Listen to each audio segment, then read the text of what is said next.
श्रीपुर वंदमी पाशम श्रीपुर वंदनी पाशम श्रीपुर वंदनी पत्रम यत्र विहायसी त्रिविपुले स्थातुं क्षणं न क्षमं तत्रास्ते गुणरत्न रोहणगिरी यो देव देवो महान् चित्रं नात्र करोति कस्य मनसा दृष्टापुरे श्रीपुरे सश्री पार्श्वजनेश्वरो विजयते दिग्वास शाम शासनम पत्र टिके न जहाँ अधर में गुण रत्नों का गिरिवर हो कितना विस्मय किसे नहीं हो चलो देख लो सिरपुर को देवों के भी देव पार्श्व जिन अंतरिक्ष में शांत रहे युगों युगों तक दिगंबरों का जिन शासन जयवंत रहे।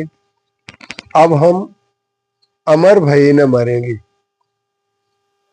भजनकार ने इस भजन को लेकर के जो सिर्फ छोटी सी पंक्ति प्रस्तुत की है कि आज मुझे बोध हो गया है कि मैं अमर तत्व हूं, क्योंकि तत्व के उपदेश जिनवाणी का उपदेश जिनको सुनना होता है वे जीव निश्चित तौर पर बहुत महान होते हैं।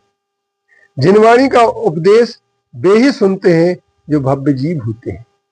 इसलिए कहा गया है ताते जिनवर का तत्व अभ्यास करीजे संशय विभ्रम मोह त्याग आपो लख लीजिए। यह मानुष पर्याय सुकुल सुनबे जिनवाणी ये भी दिगए न मिले सुमन जी उदत समान। जिनवर जिनेन्द्र के द्वारा कहा हुआ तत्व उपदेश यही है कि हमारे सामने दो चीजें हैं, एक शरीर है और एक आत्मा है। शरीर नश्वर है, आत्मा अमर है, क्योंकि किसी भी तत्व की सत्ता कभी नष्ट नहीं होती है। जो सत्ता नष्ट नहीं होती है उस अमर सत्ता का जब हम बोध प्राप्त कर लेते हैं, अमर सत्ता का जब हम ज्ञान प्राप्त कर लेते हैं तो हमारे अंदर एक विश्वास पैदा हो जाता है कि मैं वह अमर तत्व हूं कि मैं कभी मर नहीं सकता हूं, मेरी मृत्यु नहीं हो सकती। मृत्यु न शरीर की होती है न आत्मा की होती है, सिर्फ देहांतर होता है, देह का परिवर्तन होता है। और जो देह के परिवर्तन को समझ लेते हैं वे अमर तत्व को समझ करके अपने जीवन को धन्य बनाने की कोशिश करते हैं और वे जीवन की शाश्वतता को समझकर शाश्वत सुख की खोज में निकल पड़ते हैं। जो शाश्वत सुख की खोज में निकल जाता है ऐसा प्राणी, ऐसा भव्य जीव निश्चित तौर पर आत्मा के हित की बात को सुनिश्चित कर लेता है और उनके आत्मा का कल्याण अवश्य हो जाता है। यदि हम भी आत्मा का कल्याण चाहते हैं तो हमें अपनी शाश्वत सत्ता का बोध प्राप्त करना चाहिए कि जल कभी दूध नहीं बन सकता है और दूध कभी पानी नहीं बन सकता है।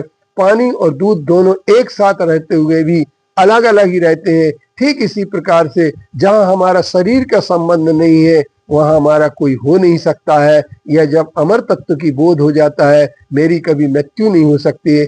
मृत्यु तो सिर्फ एक संयोग का वियोग है और इस वियोग के कारण हम जो है ना शोक आकुलित हो जाते हैं। यह हमारी बहुत बड़ी भूल है, यही मोह है। इसी मोह को जीत लेने वाला ही अमर तत्व का बोध प्राप्त कर लेता है, वही अमर तत्व को समझता है।